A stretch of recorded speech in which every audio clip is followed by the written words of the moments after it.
Cricket ಮಗ ಚಾನಲ್ಗೆ ತಮಗೆಲ್ಲ ಸ್ವಾಗತ. ಬನ್ರಿ ಇವತ್ತಿನ ವಿಷಯ ಬಗ್ಗೆ ನಾವು ಚರ್ಚೆ ಮಾಡೋಣ. ಅಂದ್ರೆ ನೋಡ್ರಿ, ಇವತ್ತು ನಮ್ಮ RCB ತಂಡದವರು ಮುಂದಿನ ಪಂದ್ಯ ಆಡ್ತಾ ಇದ್ದಾರೆ ಕೋಲ್ಕತ್ತಾ ವಿರುದ್ಧ. ಅದು 21ನೇ ತಾರೀಕಿಗೆ ರವಿವಾರ ಮಧ್ಯಾಹ್ನ ಸ್ನೇಹಿತರೆ, ಮಧ್ಯಾಹ್ನ 3:30 ಗಂಟೆಗೆ ಪಂದ್ಯ ಪ್ರಾರಂಭವಾಗುತ್ತೆ. ನೋಡದೆ ಮರಿಬೇಡ್ರಿ, ಯಾಕಂದ್ರೆ ನಮ್ಮ RCB ತಂಡದವರು ಆಡಿರೋದು 7 ಪಂದ್ಯದಲ್ಲಿ 6 ಸೋಲು ಅನುಭವಿಸಿದ್ದಾರೆ.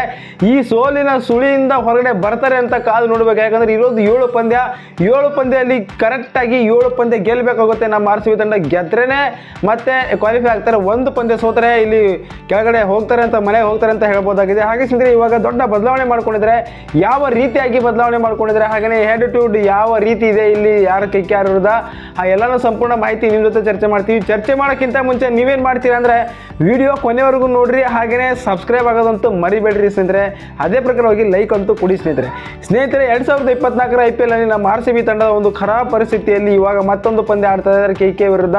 ಅವ್ರ ವಿರುದ್ಧ ನಮ್ಮ RCB ತಂಡದ ಒಂದು ದೊಡ್ಡ ಬದಲಾವಣೆ ಕೂಡ ಮಾಡ್ಕೊಳ್ತಾ ಇದ್ದಾರೆ. ಯಾವ ರೀತಿಯಾಗಿ ಬದಲಾವಣೆ ಮಾಡ್ಕೊಂಡಿದ್ದಾರೆ ಅಂದ್ರೆ, ಮೊದಲನೇದಾಗಿ ಪ್ಲೇಯಿಂಗ್ 11 ನೋಡ್ಬೇಕಾದ್ರೆ ಡು ಪ್ಲೆಸಿಸ್ ಮತ್ತು ವಿರಾಟ್ ಕೊಹ್ಲಿ ಇವರು ಸಖತ್ತಾಗಿ ಓಪನಿಂಗ್ ಮಾಡ್ತಾ ಇದ್ದಾರೆ. ಇವರಿಬ್ಬರೇ ನಮ್ಮ RCB ತಂಡಕ್ಕೆ ತುಂಬಾ ಹೆಲ್ಪ್ ಆಗ್ತಾ ಇದ್ದು ಬ್ಯಾಟಿಂಗ್ ಭಾಗದಲ್ಲಿ. ಹಾಗೆ ಕೆಳಗಡೆ ಬರ್ತಾ ಇರೋದು ವಿಲ್ ಜಾಕ್ಸ್ ಅವರು 3ನೇ ನಂಬರ್ ಕಾಡ್ತಾರೆ. ಇವರಂತೂ ಸಖತ್ತಾಗಿ ಆಡುವಂಥ ಆಟಗಾರ. ಅಂದ್ರೆ ಕಳೆದ ಪಂದ್ಯದಲ್ಲಿ ಬ್ಯಾಡ್ ಲಕ್ನಿಂದ ಔಟ್ ಆದರು, ರನ್ಔಟ್ ಆದರು. ಹಾಗಾಗಿ ಅದೇ ಒಂದು ಬ್ಯಾಡ್ ಲಕ್ ಇವತ್ತು ಲಕ್ಕಿ ಆಗಿರಲಿ ಅಂತ ಹೇಳ್ಬೋದಾಗಿದೆ. ಇವರು ನಮ್ಮ RCB ತಂಡಕ್ಕೆ ಇಂಪಾರ್ಟೆಂಟ್ ಆದಂಥ ಪ್ಲೇಯರು. 3ನೇ ನಂಬರ್ ಕಾಡ್ತಾರೆ. 4ನೇ ನಂಬರ್ಗೆ ರಜತ್ ಪಟಿದಾರ್ ಇದ್ದಾರೆ. ಇವರು ಕೂಡ ಸಖತ್ತಾಗಿ ಆಡುವಂಥ ಆಟಗಾರ. ಸಕ್ಸಸ್ ಆಗ್ತಾ ಇಲ್ಲ. ಸಕ್ಸಸ್ ಆದರೆ ನಾವೇ ಗೆಲ್ತೀವಿ ಅಂತ ಕೂಡ ಹೇಳ್ಬೋದಾಗಿದೆ. ಹಾಗೆಯೇ ಇಲ್ಲಿ 5ನೇ ನಂಬರ್ಗೆ ದಿನೇಶ್ ಕಾರ್ತಿಕ್ ಇದ್ದಾರೆ. ಇವರಂತೂ ಸಖತ್ತಾಗಿ ಆಡ್ತಾ ಇದ್ದಾರೆ. ಈ ವರ್ಷ ಅಂದರೆ ಸೂಪರ್ ಆಗಿ ಆಡ್ತಾ ಇದ್ದಾರೆ. ಕಳೆದ SRH ವಿರುದ್ಧ ಸಖತ್ತಾಗಿ 83 ರನ್ ಹೊಡಿತಾರೆ, 7 ಸಿಕ್ಸರ್ ಮುಖಾಂತರ. ಹಾಗೆ ನಮ್ಮ RCB ತಂಡಕ್ಕೆ ಇವರು ಕೂಡ ಒಂದು ಫಿನಿಶರ್ ರೋಲ್ ಬಯಸ್ತಾರೆ ಅಂತ ಹೇಳ್ಬೋದಾಗಿದೆ. ಕೊನೆಯಲ್ಲಿ ಲೂಮ್ರಾ ಕೂಡ ಇದ್ದಾರೆ ಬ್ಯಾಟಿಂಗ್ ಭಾಗದಲ್ಲಿ. ಹಾಗೆಯೇ ಅನುಜ್ ರಾವತ್ ಇಂಪ್ಯಾಕ್ಟ್ ಪ್ಲೇಯರ್ ಆಗಿ ಒಳಗಡೆ ಬರ್ಬೋದು ಅಂತ ಹೇಳ್ಬೋದಾಗಿದೆ. ಹಾಗೆಯೇ ಬೌಲಿಂಗ್ ಭಾಗದಲ್ಲಿ ನೋಡಬೇಕಾದ್ರೆ ಇವಾಗ ಮೈಕ್ ಡಗರ್ ಇದ್ರು, ಅವ್ರ ಕಡೆಗೆ ಹೊರಗಡೆ ಹೋಗ್ತಾ ಇದ್ದಾರೆ. ಕರಣ್ ಶರ್ಮಾ ಇವತ್ತು ಒಂದು ಹೊಸದಾಗಿ ಎಂಟ್ರಿ ಕೊಡ್ತಾ ಇದ್ದಾರೆ. ಯಾಕಂದ್ರೆ ಬೌಲಿಂಗ್ ವಿಭಾಗದಲ್ಲಿ ನಮ್ಮ RCB ತಂಡ ತುಂಬಾ ವೀಕ್ನೆಸ್ ಅನುಭವಿಸ್ತಾ ಇದ್ದಾರೆ. ಎಲ್ಲಾನು ಹೇಳ್ತಾ ಇದ್ದಾರೆ, ಮ್ಯಾನೇಜ್ಮೆಂಟ್ ಸರಿ ಇಲ್ಲ, ಅದಕ್ಕೆ ಬೌಲಿಂಗ್ ವಿಭಾಗದಲ್ಲಿ ಈ ರೀತಿ ಇದೆ ಅಂತ ಹೇಳ್ತಾ ಇದ್ದಾರೆ.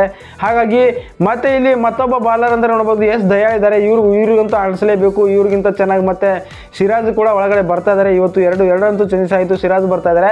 ಇವ್ರ ಜೊತೆಗೆ ರೀಸ್ ಟಾಪ್ಲಿ ಮತ್ತು ಫರ್ಗೂಸನ್ ಇದ್ದಾರೆ. 4 ಆಟಗಾರರು ಸ್ಪೀಡ್ ಡಿಪಾರ್ಟ್ಮೆಂಟ್ನಲ್ಲಿ ಭಾಗವಹಿಸ್ತಾರೆ ಅಂತ ಕೂಡ ಹೇಳಬಹುದಾಗಿದೆ. ಹಾಗಾಗಿ ಈ ರೀತಿಯಾಗಿ ನಮ್ಮ RCB ತಂಡದವರು ಒಂದು ಪ್ಲೇಯಿಂಗ್ ಎಲ್ಲ ಸೃಷ್ಟಿ ಮಾಡ್ಕೊಂಡಿದ್ದಾರೆ.